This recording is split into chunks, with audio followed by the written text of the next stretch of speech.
Depuis l'arrivée de la crypto-monnaie, l'incarnation du trader a complètement changé. Exit le costard, bienvenue au débardeur. Évidemment, si tu prends une émission comme Quotidien, ça va être hyper négatif. Le socialisme n'est pas hyper fan de la liberté financière, voilà.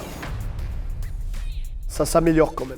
Par rapport à ce qu'on avait vu avant, ça s'améliore. Par rapport au dernier bull run où je me suis dit bon, c'est encore assez incompris, mais petit à petit les choses avancent, donc ça devrait être plutôt positif sur le prochain bull run. J'étais malheureusement assez étonné de voir que les crypto-monnaies, la blockchain, de manière générale, tous les écosystèmes gardent quand même une image qui est assez négative du point de vue des médias. On a eu le feu des projecteurs avec l'élection de Donald Trump aux US, ça a amené beaucoup d'engouement médiatique. C'est un sujet qui fait vendre et qui permet une exposition des médias. Pour la plupart, ils ont très mal traité le sujet. Il y a des choses qui sont vraies, mais la plupart sont mal interprétées et tournées dans le sens du média et de l'opinion qu'on veut donner. Mais moi, si j'avais envie de vous parler des crypto-bros, c'est parce que c'est pas seulement des individus, c'est aussi une idéologie dont la pensée passe, entre autres, par le rapport au corps. Évidemment, si tu prends une émission comme Quotidien, ça va être hyper négatif. Mais forcément, Quotidien, c'est un positionnement très à gauche, très socialiste, bobo parisien. Qu'on le veuille ou non, tous les médias qui sont quand même un peu positionnés à gauche, ils voient le Bitcoin négativement parce que c'est de l'argent, parce que c'est de la spéculation. C'est la liberté financière, le Bitcoin. Le socialisme n'est pas hyper fan de la liberté financière, voilà.